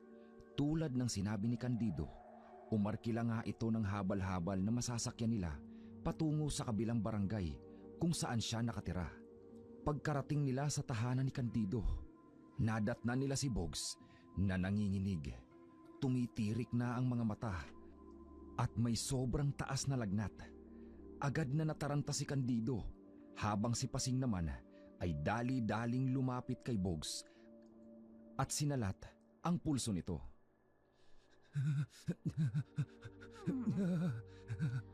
Humihina na ang pulso ng iyong apo. Magagawan mo ba ng paraan upang mailigtas siya? Susubukan ko. Matindi ang laso na nasa kanyang katawan. At mukhang tama ka nga. Matindi ang galit ng may gawa nito sa kanya. Diyos ko, nakikiusap ako sa iyo, Panginoon. Tulungan mo ang aking apo. Iabot mo sa akin ang bag. Nayari sa bure. Eto. Papahiran ko ng banal na langis ang kanyang mga sugat. Ipagtaboy mo ang dilim ng kasamaan. Hugasan mo ang sugat na iniwan ng nilalang ng kadiliman. Ipagkalob mo ang lunas at katahimikan. Maghilom ang laman, mawala ang kirot at bumalik ang lakas. Salamat at unti-unti nang pumapayapa ang aking apo. Pansamantala lamang yan. Anong ibig mong sabihin? Sabihan mo ang iyong apo na mag-ingat. Dahil Nararamdaman ko na hindi lamang ito ang huling beses na gagambalain siya ng aswang. Dahil sa nakikita ko, malaki ang puot ng aswang sa kanya. At hindi lamang ito tawag ng kalikasan. May paghihiganti. May kasuklam-suklam na markang mga sugat niya. Ilang beses ko na siyang pinaalalahanan. Hindi ko lubos na akalain ang mangyayari sa amin ito. Noon, nagkakasya lamang ako sa kwento ng aking lolo tungkol sa aswang. Ngayon, totoong nararanasan na namin. Oo, totoo sila. Ang iba ay nananahimik lamang. Pero sa oras na'y nagrabyado mo ang mga aswang, triple ang balik ng kanilang paghihiganti. Pangil sa pangil kung sila'y maningil. Natatakot ako sa kalagayan ng aking apo. Pero salamat sa iyo, Pasing, at tinulungan mo kami. Ipahahatid na kita sa habal-habal. At eto, ang konting halaga, pasasalamat sa iyong pagtulong. Hindi na kailangan. Masaya ako at nakakatulong pa rin ako sa kabila ng aking katandaan. Ito ang mga pangontra. At sa oras na bumalik na ang sigla ng iyong apo, huwag mo siyang hahayaang umalis nang walang dalang pangontra. Sige, Pasing. Maraming salamat ulit. Hindi na nagtagal pa si Pasing sa bahay ni Candido. Agad din siyang umalis, sakay ng habal-habal na inarkila para sa kanya ni Candido. Samantala, sa bahay ng magkapatid na sina Ygritte at Zaya, umiiyak na naman ang dalagita, dala ng matinding trauma sa nangyari sa kanya. Agad naman siyang pinatahan ng kanyang nakatatandang kapatid. Ate, natatakot po ako. Baka pupasukin na naman tayo ni Bongs. Tahan na, Zaya. Huwag kang mag-alala. Narito si ate. Ako na ang bahala. Hindi ka na niya ulit masasaktan. Ipakulong na lang kasi natin siya, ate. May mas matindi akong plano, Zaya. Magtiwala ka lang sa akin. Pero ate, natatakot po talaga ako. Kagaya ng sabi ko, Zaya, narito lang ako. Hindi kita pababayaan. At huwag kang mag-alala. Pagbabayaran natin ang bugs na yan. Habang mahigpit na nakayakap si Zaya sa kanyang ate Ygritte, nangangalit naman si Ygritte sa tindi ng galit. Hindi na niya mapigilan ang panginginig ng kanyang mga kamay. Gusto na niyang makapaghiganti kay Boggs. Samantala, sa bahay ni Candido at Boggs, abot langit ang tuwa ni Boggs dahil sa wakas ay bumuti na ang kanyang pakiramdam. Naigagalaw na niya ang kanyang mga braso at halos naghilom na rin ang kanyang mga sugat. Unti-unti nang bumabalik ang dating kayabangan nang minsang bahag ang buntot na si Boggs. Papalabas na sana siya ng bahay nang tawagin siya ng kanyang lolo. May iniabot ito sa kanya, isang bagay na hindi niya agad mawari kung ano. Ano yan, Lo? Pangontra ito. Bigay ng albularyang gumamot sa iyo. Ang sabi niya, huwag mo raw iwawalay sa katawan mo ang mga ito dahil matindi raw ang galit sa iyo ng aswang. Lakas ng tama naman nun, Lo. Anong kala nyo sa akin? Mahina? Hindi ko kailangan ng mga yan. At yung pesting aswang na yan, hahanapin ko yan at papatayin. Ang laki ng kasalanan ginawa niya sa akin. Ay, hindi ko na alam ang gagawin sa iyo, Pogs. Kung ayaw mo itong kunin, ay siya, ay bahala ka. Basta't malinis ang konsensya ko Binalaan kita. Sige, aalis na ako. Pabantayan ko pa ang Lola Asunsyon mo sa ospital. Sige lo. Kumusta nyo na lang po ako kay Lola ha? Ay, tarantado ka talaga. Yun kung magising pa yung matandang yun. Naku. Makalabas na nga't makipag-inuman sa mga tropa. Mabuti na lang, nauto ko yung nanay ko na padalhan ako ng pera. May pangtoma na naman si Bogs! Gaya ng nakagawian, muling nakipag-inuman si Bogs sa kanyang mga tropang tambay. Nakaubo sila ng isang kahon ng beer. Lahat ng gastos ni Bogs galing sa padala ng kanyang inang nasa Qatar. Pagsapit ng gabi, lasing na ang buong barkada. Ang ilan sa kanila ay hindi na kinaya pa ang tama ng alak, kaya sa harap na lamang ng tindahan sila nakatulog. Kabilugan ng buwan noon, kaya maliwanag ang buong paligid. Susuray-suray na naglalakad si Bogs habang muli na namang naghahamon ng away.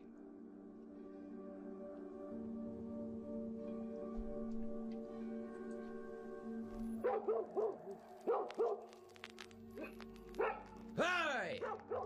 Mawala yung aso to ah! Tumingin nga kayo sa pagtahol. Gusto yung gawin ko kayong aso sena, ha? Ay, teka. Bakit parang nilo yata ako?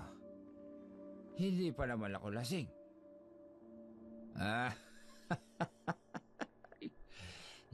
Tama. Hindi pa ako lasing. Tigasin yata ako pagdating sa alak. Siguradong pandigma ako. Hoy! Sino matapang yan? Ha? Labas! Magtagaan tayo! Matira matibay! Bogs?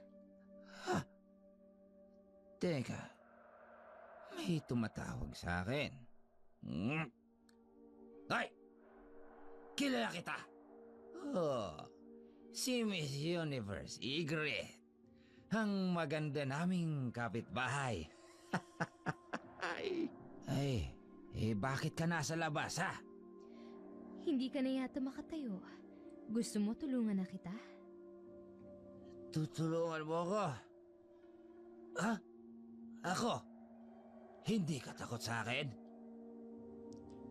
Bakit naman ako matatakot sa'yo?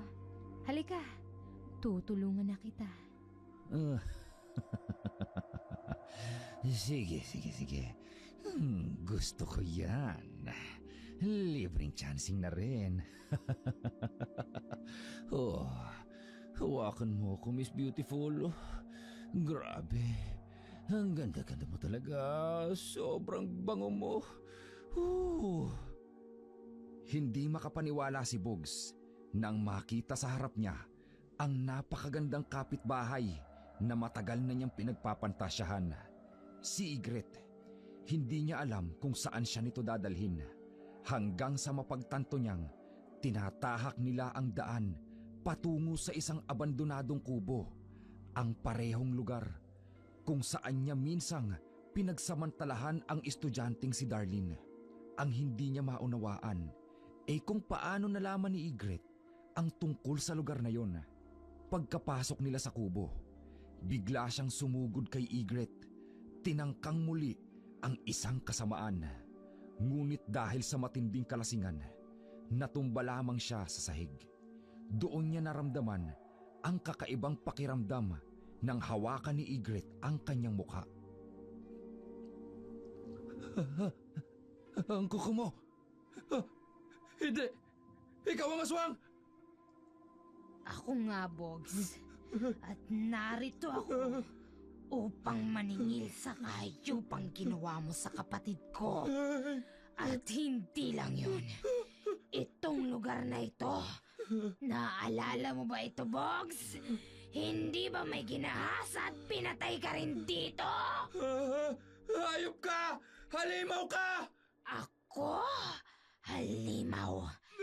Sino sino ang halimaw sa ating dalawa, boss. Hindi. Ako na ipinaghihiganti lamang ang kapatid ko na niyurakan mo ang dangal at pagkatao o ikaw na nanggahasa at pumatay ng mga inosenteng kabataan! Wala ka pa rin karapatang gawin sa akin to! Halimaw ka! Aswang ka!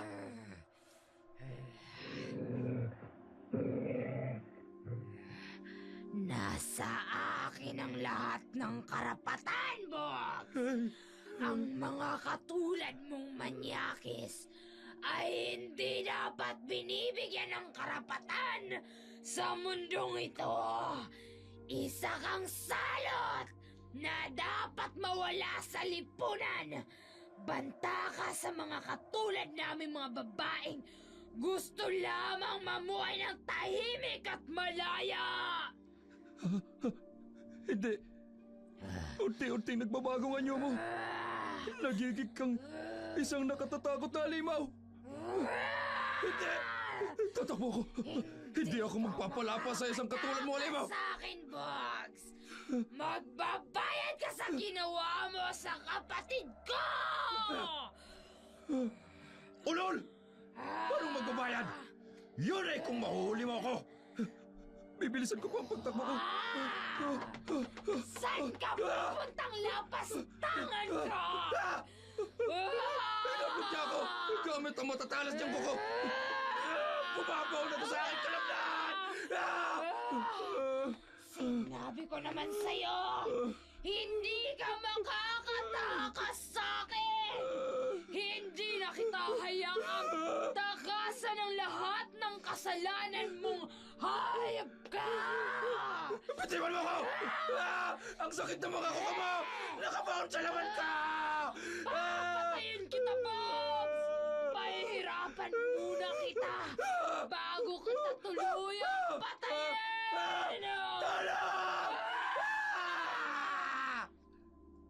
Panay ang sigaw ni Bugs, ngunit dahil malayo sa kabahayan ang naturang kubo, nilamon lamang ng dilim ng gabi ang bawat paghingi niya ng saklolo.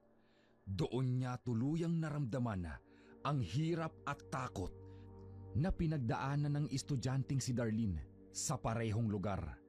Ang lugar kung saan siya mismo ang naging halimaw. Iginapos siya ng mahigpit ni Ygritte. Bago nito inilabas mula sa kanyang bulsa ang isang matalim na kutsilyo, ang clever knife na madalas dalhin ni Bugs, at ang parehong kutsilyo na ginamit niya upang patayin si Darlene. Sa sobrang takot at kalituhan kanina, nakalimutan na ni Bugs na gamitin ang naturang sandata. Nanlaki ang mga mata niya nang biglang hubarin ni Ygritte ang kanyang pantalon, hindi dahil sa pagnanasa, kundi sa kaba at pagkatakot sa maaaring gawin ito. Ano gagawin mo? Kung ano man ang binabalak mo, huwag mong gawin yan! Ito ang ginamit mo, hindi ba? Upang pagsamantalahan ang mga inosenteng kabataan. Ngayon, ito rin ang gagamitin ko upang putulin ang kaligayahan mo! Huwag!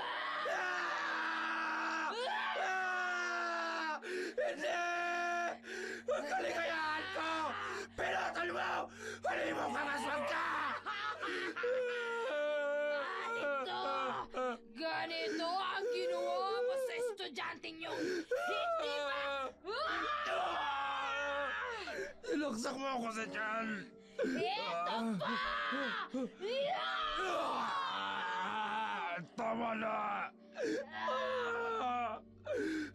Ayoko pa mamatay! Takot kang mamatay! Yung mga pinatay mo! Naawa ka ba sa kanila? Nang magmakaawa silang huwag mong patayin! Di ba hindi? Kaya amanos na sila sa'yo! Patawarin mo na ako! Magbabago na ako! Bogs, papatayin na kita! Eto pa!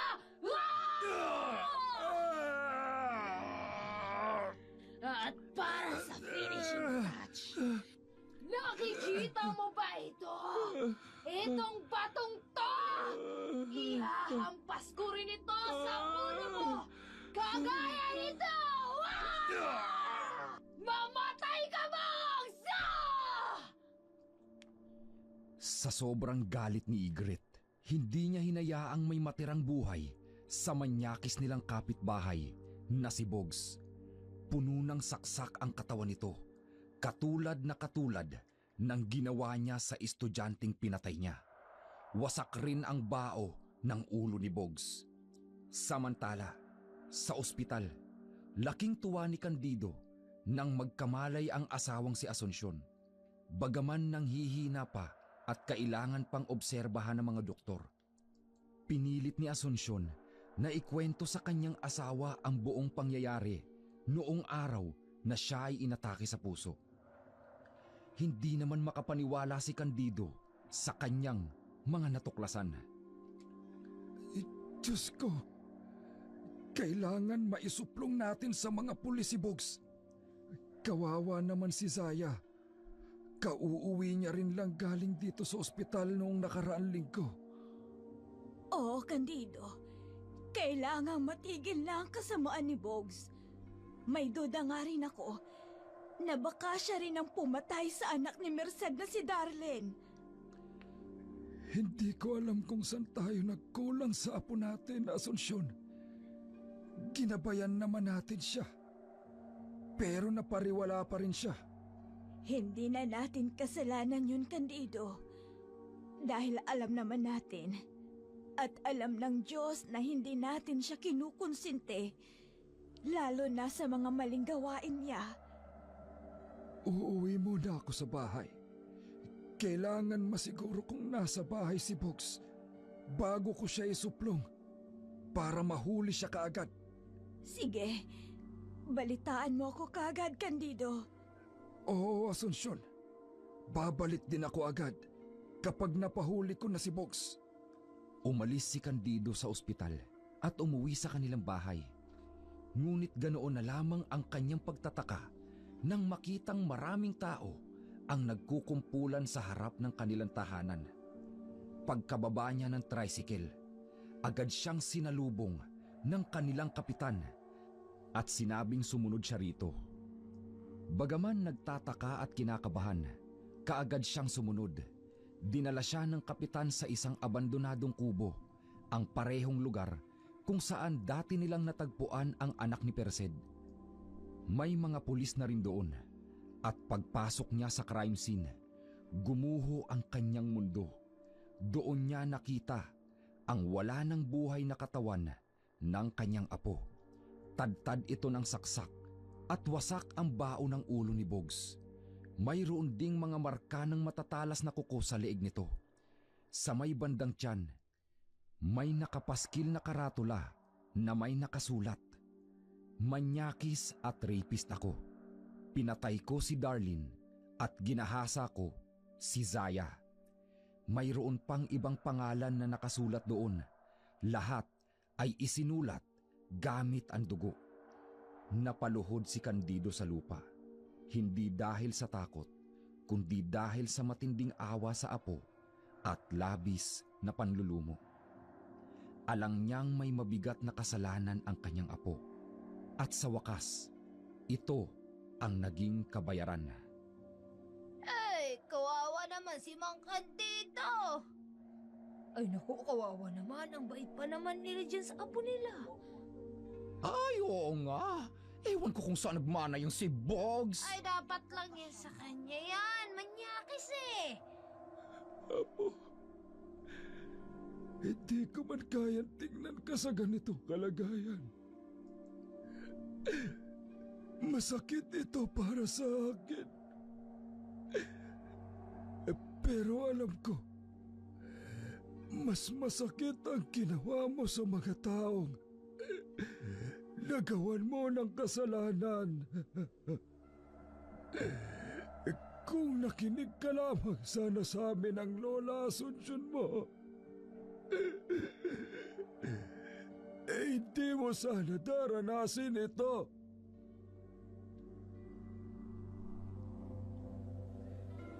Umiiyak si Candido habang nakaluhod sa lupa. Maraming taong nag-uusyoso sa paligid ng crime scene. Hindi makapaniwala sa karumal-dumal na sinapit ni Bogs. Kaagad na kumalat ang balita sa buong barangay at kasabay nito ang matinding galit ng mga pamilya ng mga taong minsang inagrabyado ni Bogs. Samantala, sa bahay ng magkapatid na Igret at Zaya, hindi makapaniwala si Zaya sa balitang kanyang narinig tungkol kay Bogs. Sa gulat at pagkalito, agad niya itong ibinahagi sa kanyang kapatid. Ate, patay na po yung walang hiyang si Bogs. Ganun ba? Mabuti kung ganun. Sinapit niya rin ang kahiyupang ginawa niya sa inyo. Ang ipinagtataka ko lang, sinong may gawa nun sa kanya, ate? Brutal na brutal daw ang pagpatay. Tila labis ang galit ng pumatay. Baka isa sa mga inagrabyado niya, Zaya. Hayaan mo na. Ang mahalaga, nakaganti ka sa kanya. Ang mga katulad niyang manyakis ay hindi dapat nabubuhay sa mundo, ate. Isa siyang halimaw. Dinaig pa niya ang aswang na nambibiktima sa gabi ng mga mahihinang babaeng katulad natin. Tama ka, Zaya. At ngayong wala na ang manyakis nating kapitbahay. Malaya na ang mga tao rito na gumala ng gabi.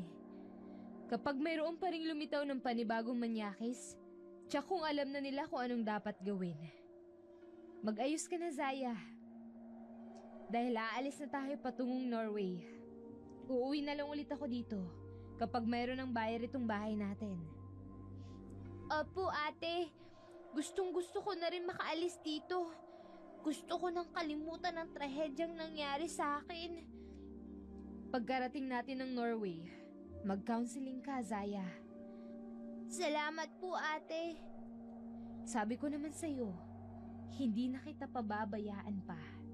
Lalo na ngayong magkasama na tayo. Inayos ng magkapatid na Igret at Zaya ang kanilang mga kailangan dalhin para sa pag-alis patungong Norway. Samantala, halos wala ni isang nakipaglamay sa burol ni Bogs. Marahil ay dahil sa matinding galit ng mga tao sa kanya. Dahil dito, hindi na rin pinatagal pa ni Candido at ng kanyang pamilya ang burol. Agad nilang inilibing ang mga labi ni Bogs. Kinaumagahan, buong tapang at lakas loob na kumotok si Candido sa bahay ng mga Pereira. Mang Candido, ano po ang sadya mo?